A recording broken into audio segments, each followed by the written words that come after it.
Technologies के CEO Venkat Sudhakar Simhadri हमारे साथ जुड़ गए हैं। वेंकट जी, स्वागत है आपका। और ये आपका पहला मीडिया इंटरैक्शन है, तो ये तो बताएं हमें, सबसे पहले आपके बारे में कुछ जानना चाहेंगे। कैसे फैबलेस सेमीकंडक्टर या डिज़ाइनिंग में आपने एंट्री ली, इसके बारे में आपने सोचा, और टर्न अराउंड को लेकर क्या आपकी योजनाएं हैं? फाइनेंशियल को लॉसेस से बदलकर प्रॉफिट में लाने के पीछे आपने क्या रणनीति पर फोकस किया? So Mosschip a 20-year-old का फैबलेस सेमीकंडक्टर कंपनी है। फैबलेस मींस हम चिप डिजाइन करते हैं लेकिन हम मैन्युफैक्चर नहीं करते। मैन्युफैक्चरिंग ताइवान में होता है। सो Mosschip अपना चिप डिजाइन करके वो ताइवान में बनाते थे और मिलियंस ऑफ चिप्स वी हम सेल करते थे।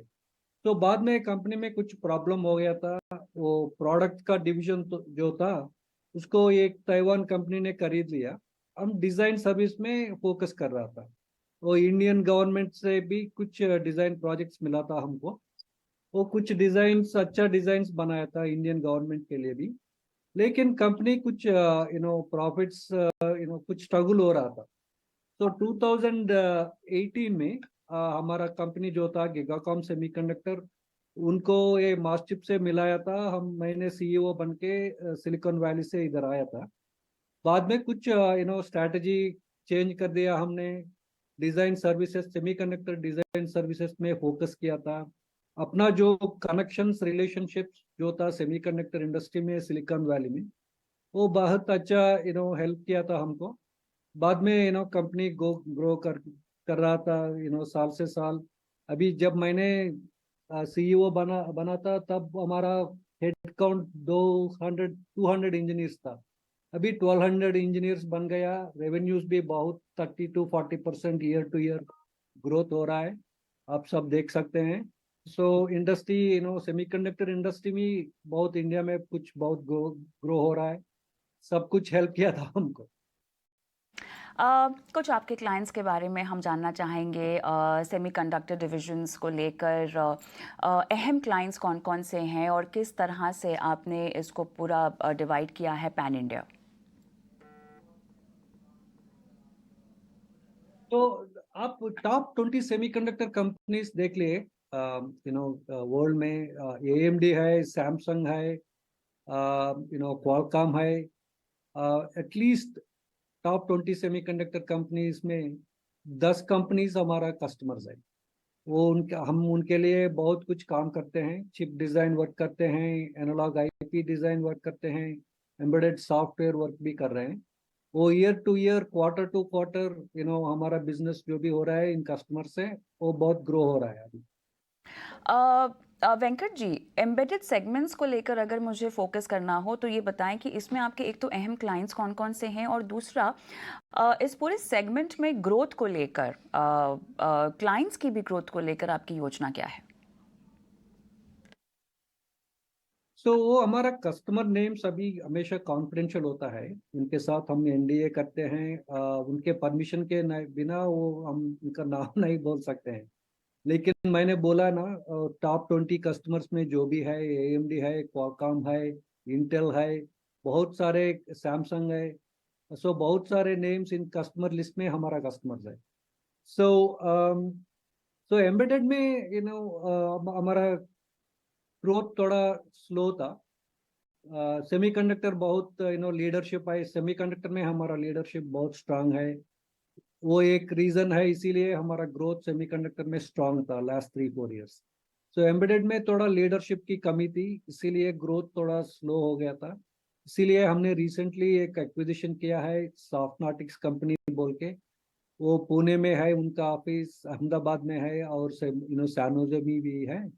इस वो एक्विजिशन से हमको अच्छा लीडरशिप आया अभी।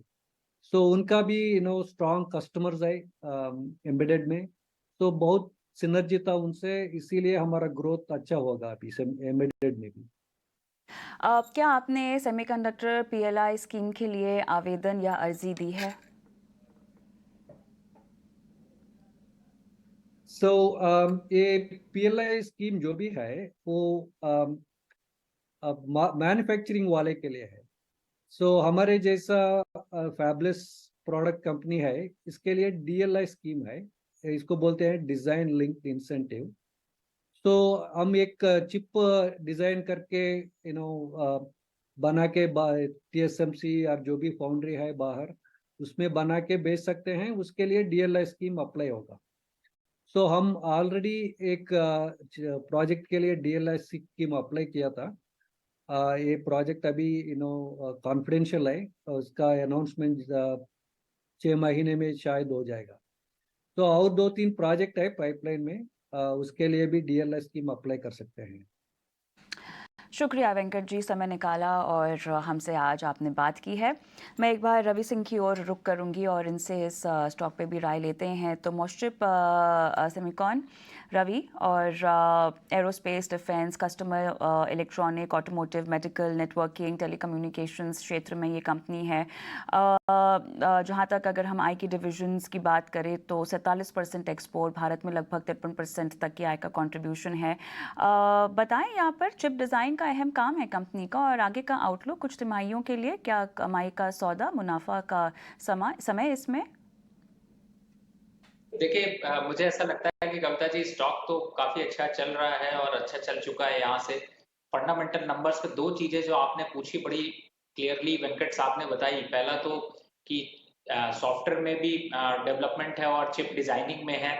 साथ ही टॉप 20 कस्टमर्स इनके हैं जो अच्छे खासे दमखम रखते हैं। तो मुझे ऐसा लगता है कि ग्रोथ प्रोस्पेक्ट से भी उन्होंने 40% की ग्रोथ बताई है। तो यहाँ से स्टॉक की एक रैली को अगर देखते हैं तो मुझे लगता है कि जो अट्रैक्शन लेवल है वो है 80 और 80 75 टू 80 की रेंज में अगर हम इसको बाय करके चलते हैं, या फिर यहाँ से विजन अगर देखते हैं तो मुझे लगता है कि 105 110 के लक्ष्य यहाँ से अचीव होते हुए नजर आएंगे। ग्रोथ प्रोस्पेक्ट से देखते हैं तो अच्छा खासा दमखम है। बिल्कुल लॉन्ग टर्म के हिसाब से निवेश किया जा सकता है। 6 से 8 महीने का विजन रख के अगर करंट भाव से भी निवेश करते हैं तो यहाँ से रिटर्न अच्छे मिल सकते हैं। प्रोबेबिलिटी 12 से 14% रिटर्न मिलने की है, जो कि कंपैरेटिव काफी अच्छी है। तो मुझे लगता है कि बिल्कुल यहाँ पर शेयर में निवेश की रणनीति बनाई जा सकती है। ऑलराइट, निवेश की रणनीति बनाई जा सकती है। रवि, आप हमारे साथ बने रहें, आगे बढ़ते हैं। सुब्रोस में जोरदार तेजी देखने को